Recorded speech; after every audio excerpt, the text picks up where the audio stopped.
자, 이어서 2부입니다. 매주 수요일마다 저희가 전 세계 각지에 있는 네. 글로벌 통신원들, 총 50여 명의 글로벌 통신원들로부터 현지에 있는 이야기를 매주 전해 듣고 있는데 예. 안 그래도 새해 벽두부터 일본에서 좀 강진이 좀 일어나는 바람에 좀 걱정도 많이 되고 예. 또 그리고 여객기 폭발도 있었고. 여객기 폭발도 예. 있었고 그리고 그 나중에 보니까 여객기 폭발이 그 지진으로 인한 피해 복구를 하기 위해서 왔던 해양 그 경비 항공기였다고 하더라고요. 아, 거기서 그래요? 이제 충돌 사고가 있었고 어쨌든 약간의 뭐 연관성은 야, 있고. 이게 왜 이렇게 악재가 한꺼번에 또 쏟아지네요, 또. 그러니까요. 알겠습니다. 그래서 저희 일본에 있는 통신원 한번 불러보도록 하겠습니다. 지난번에 한번 여러분들 보셨던 분입니다. 도쿄 통신원 박희권 통신원 연결돼 있습니다. 안녕하세요. 네, 안녕하세요. 반갑습니다. 네. 안녕하세요. 네, 오랜만에 뵙겠습니다. 새해 복 많이 받으세요. 네, 새해 복 많이 받으세요. 지금 일본에 계신 거잖아요. 네, 맞습니다. 일본에 있습니다. 뒤에 보니까 한국에 계신 것 같은데.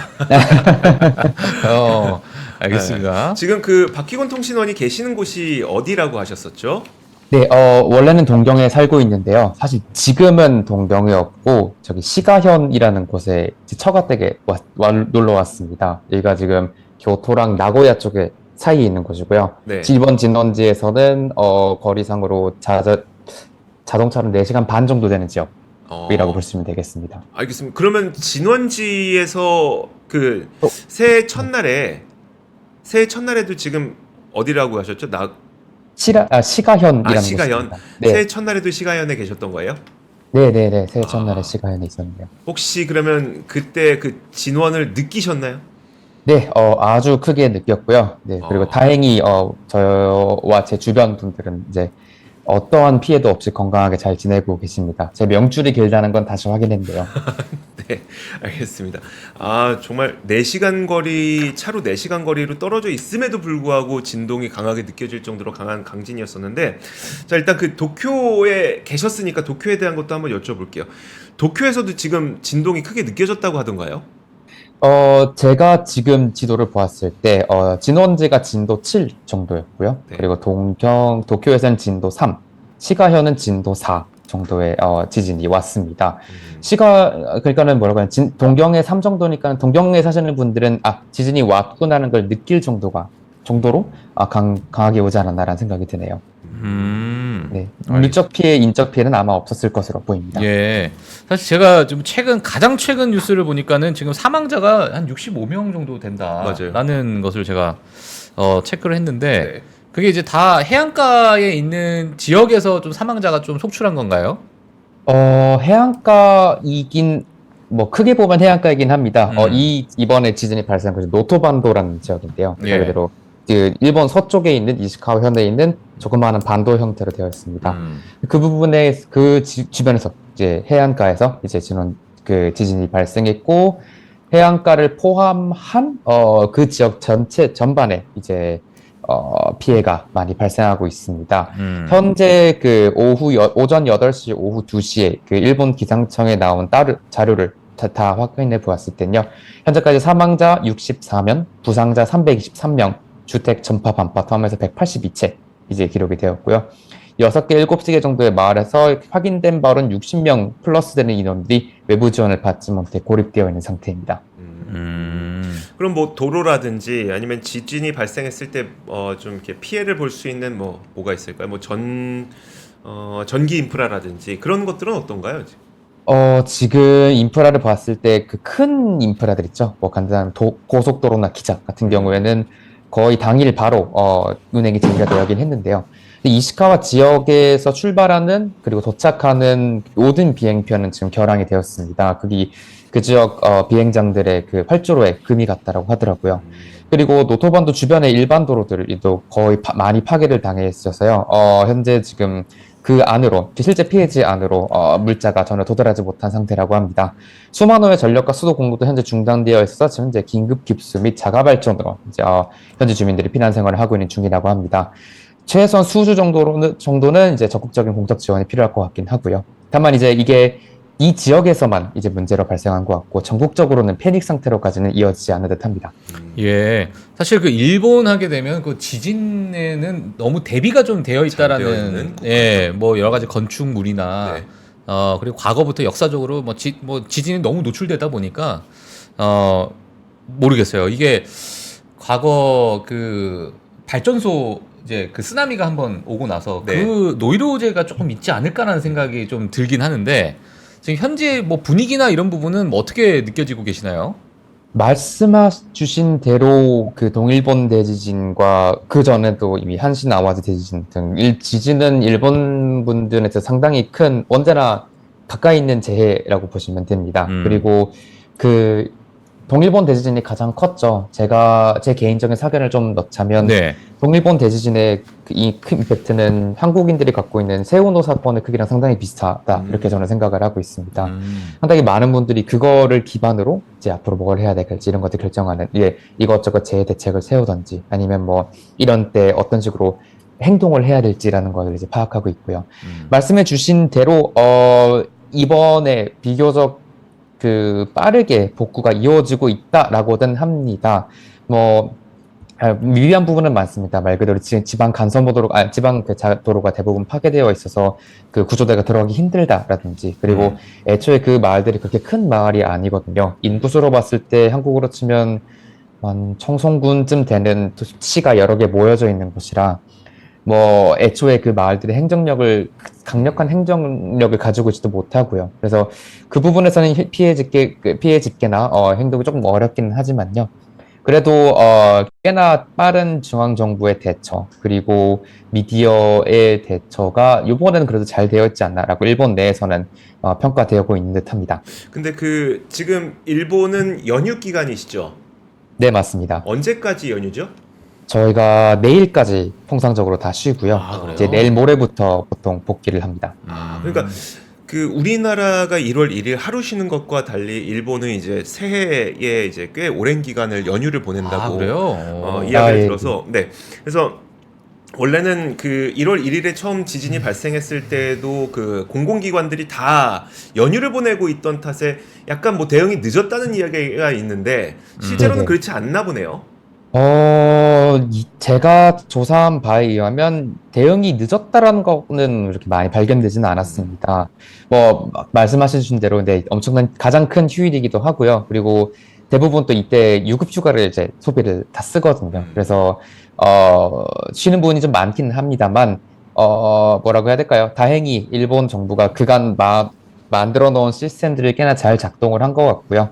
그리고 정부 차원에서도 꽤나 빨리, 정부와 민간 차원에서도 꽤 빨리 지진에 대응을 하는 모습을 보여주고 있습니다. 예를 들어 현재 정부 같은 경우에는 1월 1일 바로 그 날짜에 자위대 파견을 결정을 했고요. 그 방금 말씀해 주셨던 그 해상보안청이 그 한국으로 치면 해경에 준하는 이제 그 조직인데 그 조직도 바로 동네 그 지역에 물자를 보내주는 등 노력을 하고 있고요. 게다가 또 개인들의 지진에 대한 이해도도 꽤나 높다 보니 많은 분들이 지난번 동일본 대지진처럼 무기력하게 당하기보다는 지진이 났을 경우에 바로 피신을 하고 그리고는 이제 그런 사례들이 많이 보여지고 있습니다. 예. 사실 뭐 지금 뭐 도쿄 지진, 그러니까 지금 일본 지진 때문에 많은 온라인상의 뭐 영상 또는 네. 뉴스 이런 게 뭐 어찌 보면 좀 무분별하게 좀 나오고 있는 것 같은데 그 통신원님이 보시기에는 이런 걸 다 우리가 뭐 믿고 봐야 됩니까? 어떻게 봐야 됩니까? 지금 트위터랑 틱톡을 중심으로 영상이 많이 아마 나올 거라고 생각됩니다만, 저도 봤을 때 꽤 많은 경우가 동일본 대지진 때 영상을 재탕한다라든지, 아니면 뭐 그 이외에 다른 말도 안 되는 영상을 만드는 경우가 좀 많은 것 같더라고요. 제가 봐서 그 정도니 아마 실제는 더 많을 겁니다. 그렇기 때문에요. 되도록이면 니케이아지아 아니면은 NHK와 같은 나름 공인된 미디어를 통해서 정보를 얻으시는 추천드립니다. 옛날 영상을 사람들이 그냥 막 퍼다 나르는군요. 네, 그러니까. 맞습니다. 알겠습니다. 예. 그 아무래도 일본은 지진이 좀 그래도 경험이 많다 보니까 경보 시스템이 좀 잘 돼 있을 것 같은데 지금 보니까 그 TV 경보도 잘 되어 있고 뭐 라디오 경보, 그다음에 핸드폰, 그러니까 스마트폰 경보 이런 것들이 좀 어떻게 되어 있어요? 저는 상당히 잘 돼 있다라고 평가를 하고 있습니다. 일본의 재해는 지진은 재해 발생이 전부터 이미 말 그대로 좀 속된 말해서 작업이 들어가게 되는데요. 저희가 이사를 가게 되면 가장 먼저 받는 우편이 이제 세금 고지서랑 그다음에 재해 대피 요령 설명서 이 두 가지를 받게 됩니다. 이 재해 대피 요령 설명서에서는 이제 수재, 화재, 지진의 각각에 맞는 대피소 그리고 대피 방법들을 꽤 자세하게 설명을 하고는 해요.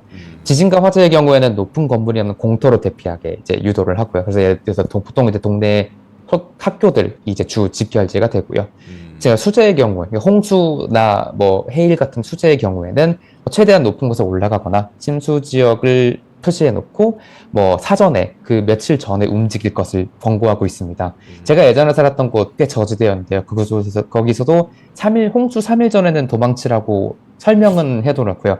가능한지는 잘 모르겠으면 어쨌든 뭐 그렇게 설명이 됩니다. 아니 홍수 그런 식으로 네 맞아요. 홍수 3일 전에 도망치라고요? 그러니까 그런 이제 보통 홍수 전에는 이제 호우가 오잖아요. 집중 호우가 많이 일어나게 되는데 그 호우가 나면은 되도록이면 밖을 나가지 않거나 고지대로 이동할 것을 권고는 합니다.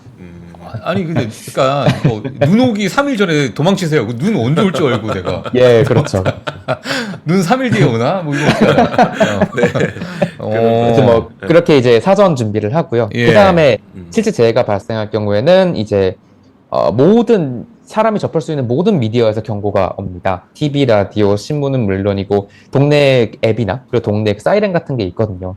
일본에 여행하시는 분들 이제 보통 한 5시, 6시쯤 되면은 거리에서 이상한 노래가 나오는 거를 느끼신 분들이 있을 텐데요. 그게 사실은 매일매일 재해 경보 시스템을 체크하는 소리인 겁니다. 문제가 생기면 그게 사이렌처럼 활동해서 사람들한테 대피를 유도하는 거죠. 근데 보통 그런 그 경보들이 지진의 경우에는 지진이 저희한테 도착하지 2, 3초 전에 연락이 오고 그 다음에 지진이 발생이 되고요. 그리고 그 메시지 안에서는 진원지와 진도 정보를 거의 실시간으로 계속 알려주곤 합니다. 그리고 여기서 또 재미있는 게 이제 진도 4 이하의 경우랑 진도 4 이하가 넘어갔을 때 메시지 표현이 조금씩 다릅니다. 네. 진도 4의 경우에는 솔직히 막 그 인명 피해가 일어나는 건 아니거든요. 그래서 침착하게 행동해라 라는 얘기를 자주 합니다. 보통 이럴 때 저희가 하는 것들은 뭐 탁자 아래 숨거나 아니면은 이제 뭔가가 떨어질 것 같으면 거기서 멀리 좀 거리를 두거나 라는 게 보통이 되고요. 네. 근데 여기서 이제 점점 강도가 올라갈수록 이제 침착하게 행동해수라는 말이 조금 더 단호한 어조로 도망치거나 피난하라 라는 이제 말로 바뀌고 그리고 점점 더 말이 짧아집니다. 이번 경우에도 그 NHK에서 이제 도망치세요의 요자를 아무선 도망쳐라고 소리 지르는 걸로 이제 요번에 좀 유명하게 했습니다. 말이 짧아진 감이 있긴 하지만 그래도 맞는 것 같긴 하네요. 그렇게 하고 한 이제 진도 5, 6쯤 되면 이제 일단 한번 지진 1파가 끝난 후에는 이제 모두가 대피소로 피난을 하게 되는데요. 아직 공식 대피소로 제가 가본 적은 없습니다만 간단한 이부제라 식음료 등을 한 며칠간 제공받을 수 있다고는 합니다. 말이 짧아지고. 저는 도망쳐라는 게 그냥 은유적 표현인 줄 알았는데 그게 아니라 실제로 방송에서 도망쳐. 네, 실제로. 네, 저희 그 남성분끼리 이제 육군 훈련소 훈련할 때 그 조교들이 하는 말도 있잖아요. 그거를 이번에 처음으로 NHK에서 들었습니다. 예. 뭐 좀 화가 나긴 했는데 또 PTS가 조금 화가 나긴 했는데 그래도 지금 같은 상황에서는 아마 꽤 적절한 조치가 아니었나라고 생각합니다. 나이 드신 분들은 좀 화나실 것 같아. 어르신들 뭐라 그랬나 자네? TV에 대고. TV에 대고. 아니 근데 사실 그 항공기나 여러 이제 그 승무원분들도 그런 훈련을 많이 받잖아요. 네. 정말 긴급한 상황에는 언제 뭐 존댓말 하고 있어. 그렇죠. 그냥 바로바로 뭐 머리 숙여 뭐 예를 들면 네. 뭐 이거부터 이제 하니까 뭐 그거는 저는 뭐 맞는 것 같습니다. 그리고 더 단호한 그 감정을 실을 수가 있겠네요. 예, 그 사실 지금 뭐 통신원분께서 지금 보시는 게 여진이 있고 또는 이게 만약에 사전에 오는 지진 뒤에 더 강한 지진이 올 것이다라는 그러한 부분이 있잖아요. 어떤 지진을 좀 보게 되면 지금 그 이후에 어떤 뭐 여진이나 아니면은 그 잔 진동이나 이런 것들이 좀 있습니까? 그게 왜 우리가 그걸 걱정이 되냐면 지난 그 동일본 대지진 때도 3월 9일에 먼저 지진이 좀 있었다가 실제로 가장 큰 지진이 3월 11일에 발생을 하다 보니까 이틀 뒤에 발생을 하다 보니까 혹시 이번에도 그런 일이 있진 않을까라고 걱정하시는 분들이 바깥에는 있거든요. 일본 내부에선 좀 어떻습니까? 네. 놀랍게도 제가 사실 그 동일본 대지진을 제가 경험을 했었고요. 동경에서 당시에 있었고요. 진짜요? 아, 네. 네네. 그때가 제 고등학교 졸업식 며칠 전이었거든요. 네. 정말 그때 고아되는 줄 알았습니다. 와. 웃을 수는 없는 얘기긴 한데, 정말 제 당시에는 저랑 제 동생이 집에 있고, 저희 아버지랑 어머니는 밖에 계셨는데, 두 분 다 8시간 정도 걸으셔서 이제 집에 돌아오셨던 와. 기억이 있는데, 여튼, 와. 그 당시에 정말, 그 당시에도 그렇고, 그리고 이번에 다시 한번 찾아보니까요, 실제 지진이 그렇다 하더라고요. 큰 지진이 발생한 후에는 일주일 이하는 본진에 준한, 지진이 발생할 가능성이 아주 높습니다. 당장 오늘만 해도, 어제 오늘만 해도 진도 3에서 5 정도의 지진이 현지에서 꾸준히 발생하고 있고요. 아마도 이번 일주일, 그리고 이 한 달 내에는 계속 이와 비슷한 크기의 지진이 발생하지 않을까 싶습니다. 이거 어떻게 있나? 뭐 어쩔 수 없죠 뭐. 아니 저는 예. 제가 살면서 네. 저도 지진 한 번 겪어만 해봤거든요. 네. 제가 미국에 있었을 때인데 캘리포니아 거기에 3층 정도 되는 콘도 이제 제가 있었어요. 네. 그냥 테라스에 있었어 이렇게. 네. 네네네. 갑자기 지진이 오는데 와 이게 공포감이 그러니까 이게 상상이 안 돼요. 이게 진짜 이거 잠깐 건물 무너지면 나는 여기서 바로 그냥 그쵸. 예 근데 그 공포감이 네. 어마어마하더라고요 사실. 전 처음 느꼈으니까. 네. 근데 이제 제 지인한테 이제 물어보니까 일본에 계신 분들이 막 지진이 약간 잔 진동이 있을 때 제 친구는 어마어마한 공포감을 느끼는데 또 막상 거기 계신 분들은 네. 이게 너무 자주 있으니까 현재 계신. 뭐 이 정도는 뭐 이거는 재밌는 거지 뭐 이렇게 표정을 네. 또 뭐 그렇게 보시는 분들도 있더라 뭐 이런 제가 뭐 좀 듣기도 했었는데 뭐 저희 잘못된 정보죠 이건. 예. 저희 제가 처가 때 어떻게 보시나요? 가족분들이랑 저녁을 먹고 있었을 때 이번에 지진이 발생을 했거든요. 어. 그때 당시에 이제 저희가 그 어르신 분들께서 지진이 발생하자마자 조용히 가스불을 다 잠그시고 전기를 끄시더라고요.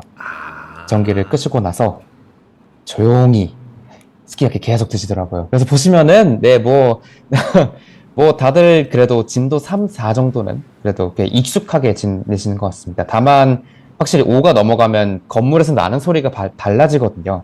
그러면 그런 때가 되면 정말로 진짜 대비를 바로 밖으로 나가시거나 예. 아니면 다른 대비를 하시는 경우가 많긴 합니다.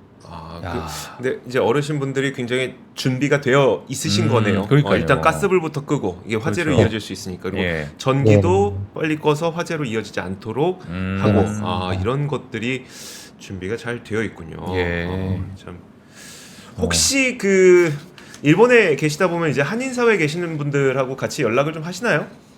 네, 다 몇 명하고는 연락을 하는데요. 다행히 그 주변에 사는 사람이 아무도 없어서 제 주변 분들은 상당히 건강한 상태입니다.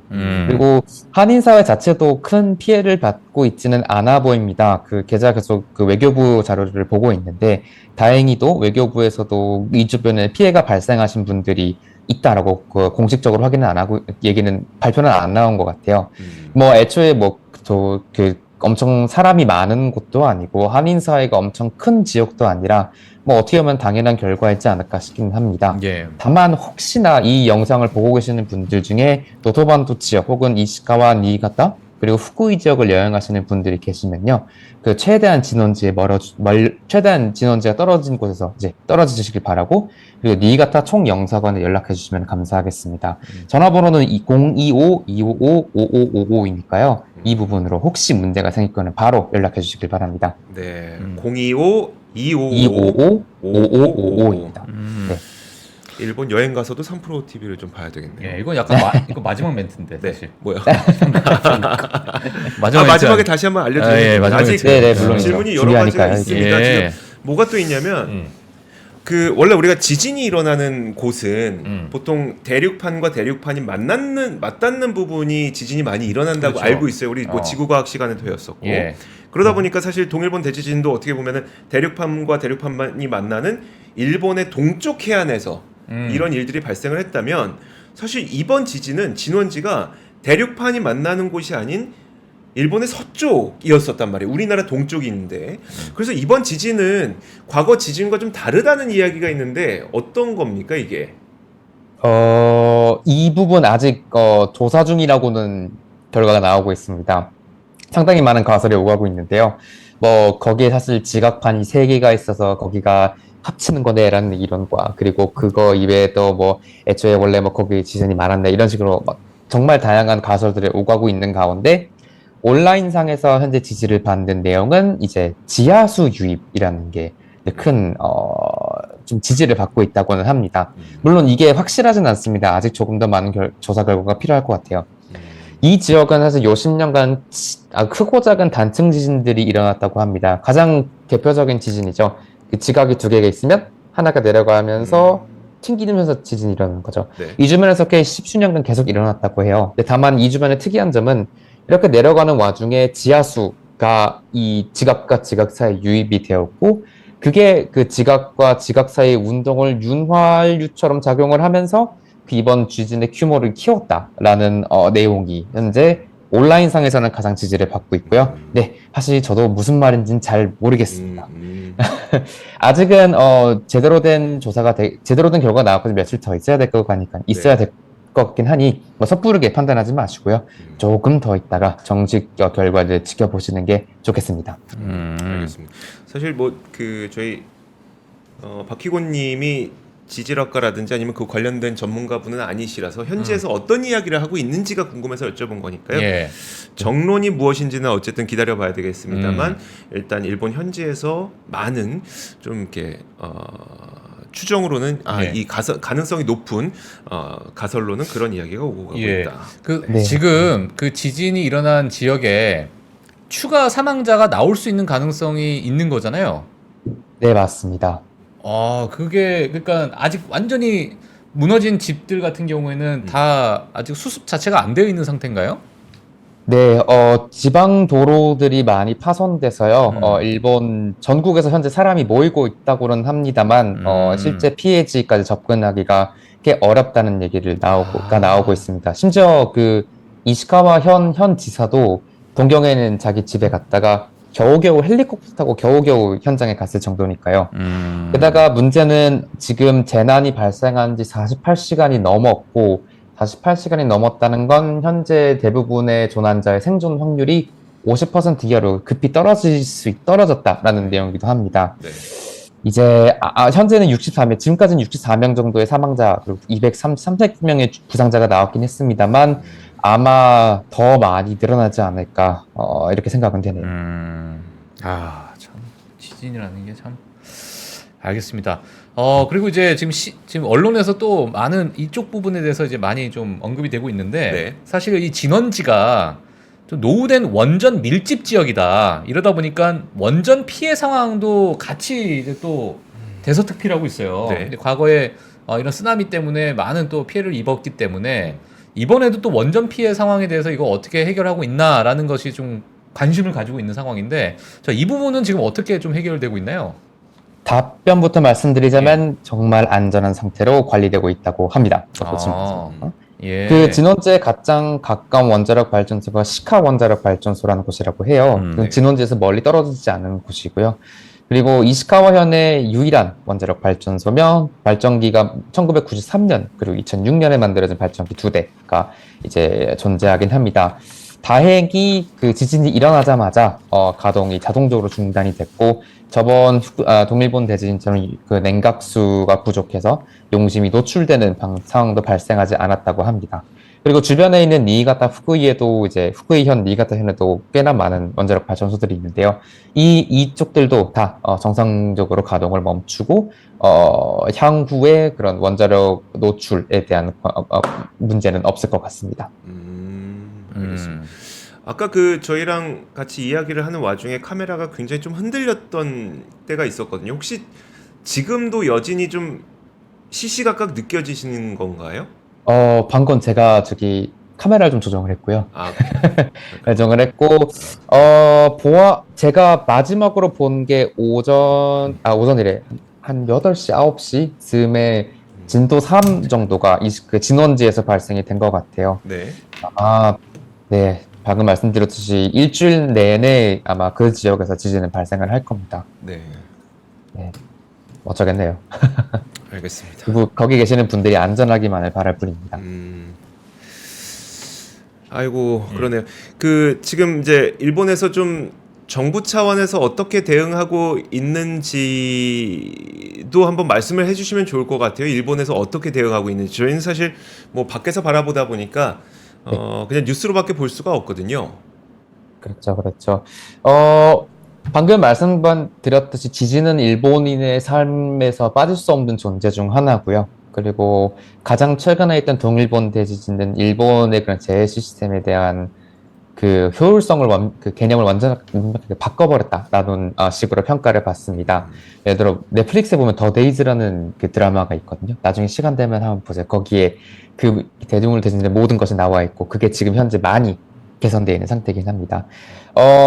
재해 전부터 재해 후까지 정말 많은 것들이 바뀌었다고 하는데요. 저희 같은 일반 시민, 그러니까 지진을 겪지만 재해 레벨까지는 겪지 않은 사람들의 경우에는 방금 지금까지 말씀드렸던 지진의 사전 준비를 지진을 대비하는 그런 방법을 마련해 준다라든지 그리고 지진 정보를 조금 더 명확하고 간단하게 만든다든지라는 게 아마 개선이, 즉 요 근래의 개선이 되겠습니다. 방금 말씀드렸던 재행동요령을 배부한다는 그 각 지자체가 하고 있는 재행동요령 그리고 그 진도가 높으면 높을수록 그 말하는 어조 또한 이제 강경한 어조로 바뀌는 점 그리고 동일본 대지진 때 그 교훈을 바탕으로 이제 단순히 일본어로만 하는 게 아니라 다른 나라 언어, 영어, 한국어, 중국어, 베트남어 정도 되는 그 주요 외국인들을 대상으로 한 경보 시스템까지 적용된다는 거. 그 자체는 아마 저희가 평소에 많이 겪을 수 있는 대비라고는 할 수 있겠습니다. 이게 이제 하나가 있고요. 또 하나 큰 거는 이거는 일본에서 만약에 집을 구매하시는 분들이라면 아마 엄청 많이 느끼실 건데요. 건축 규제가 상당히 강화되고 있는 것도 요 근래 추세이긴 합니다. 한신 아와지 대지진을 시작으로 일본 주택과 그런 빌딩에 대진 설계에 대한 규제가 상당히 빡빡하게 되어 있고요. 그 이후로 매년 그리고 동일본 대진지도 한층 더 강화된 것들을 볼 수 있습니다.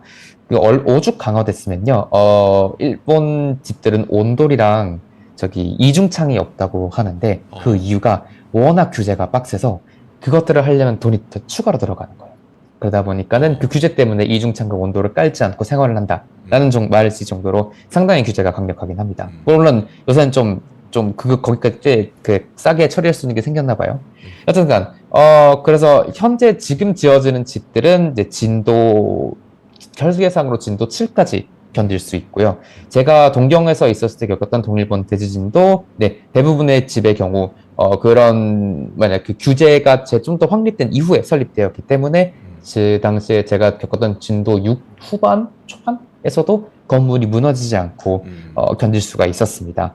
특히나 이번에 조금 피해가 많았다고 했으면 그런 것 같아요. 그 노도반도 지역에 있는 집들은 그런 제도들이 만들어지기 이전, 즉 최소한 50년은 또 더 된 집들이 이제 목조 건물들이 많았을 거란 말이죠.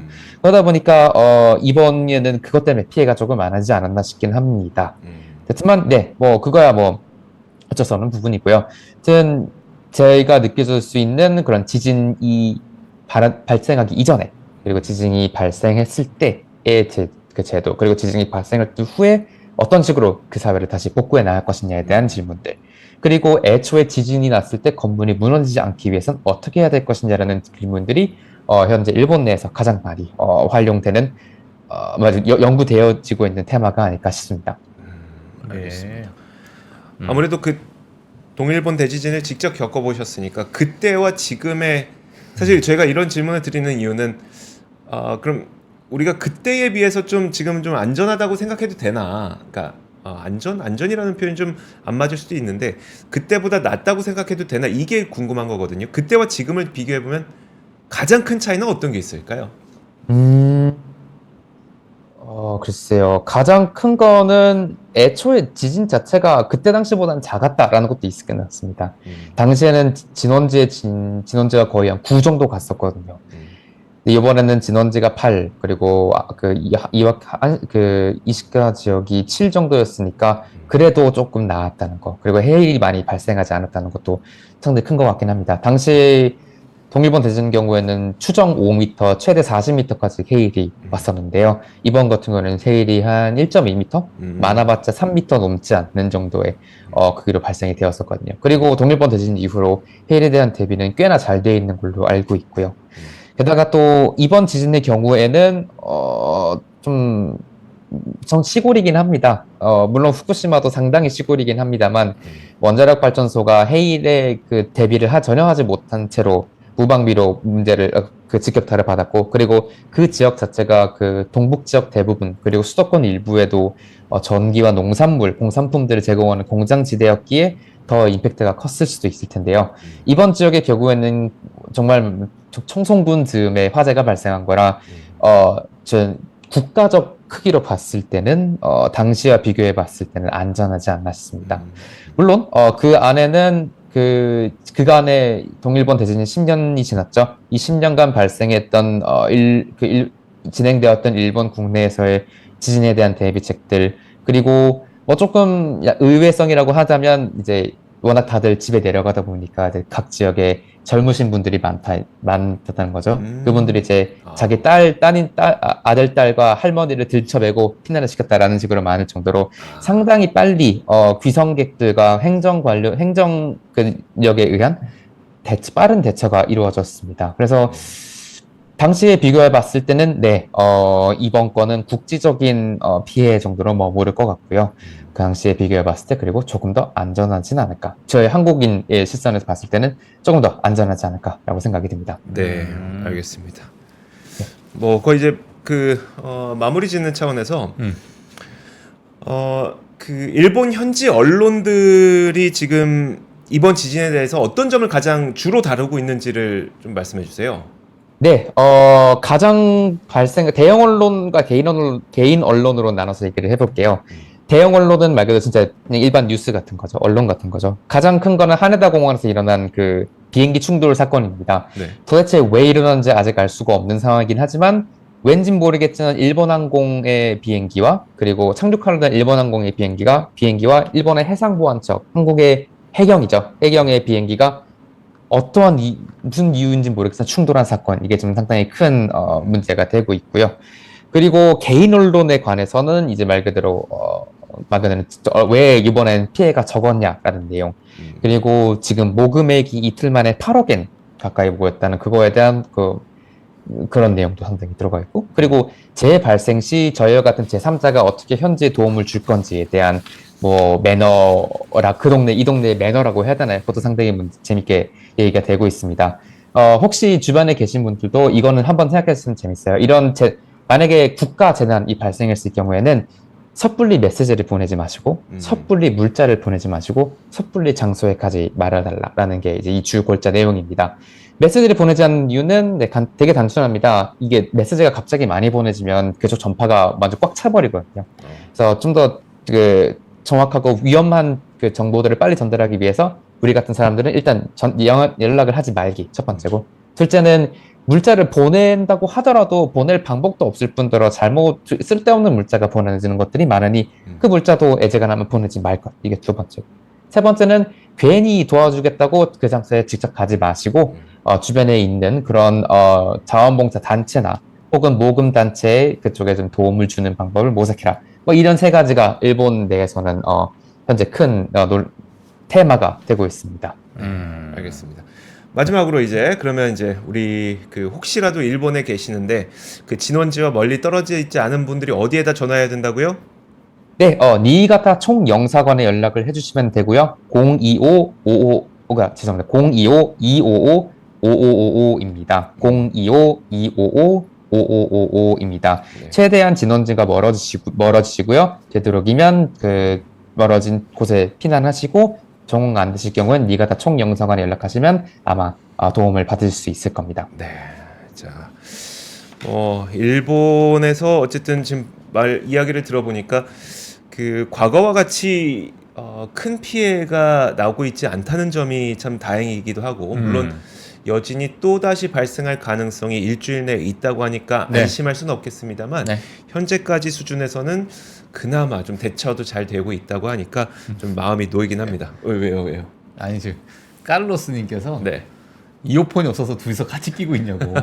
어떻게 보이나 이게? 예, 보이나 봐요. 야, 뭐 진짜 브로맨스라는 얘기도 있고. 예리하시네, 네. 진짜. 자, 오늘 잘 들어왔습니다. 네. 와, 일본 현지에서 계시는 분이 이야기를 해주시니까 훨씬 더 좀 마음이 그러니까요. 안심이 되는 것 같습니다. 예, 그러니까 추가 사상자가 좀 안 나기를 좀 기원하면서. 그러니까요. 예, 우리 한인분들께서도 피해가 없으시길 바라면서 오늘은 여기까지 하도록 하겠습니다. 네. 박희곤 도쿄통신원이었습니다. 고맙습니다. 오늘 감사합니다. 자, 이어서 3부 가도록 하겠습니다. 예. 장 시작 전부터 종료까지 쏟아지는 수많은 뉴스와 정보들. 이 중에서 어떤 것이 투자에 정말 도움이 되는 정보일까요? 3프로의 증시 셔터맨 박근영 마스터가 직접 정보를 선별하고 투자의 힌트를 드립니다. 시간도 아끼고 투자 아이디어도 얻는 시간, 박근영 부장의 마켓 힌트와 함께 하세요. 자세한 사항은 3프로 TV 앱과 홈페이지를 확인하세요.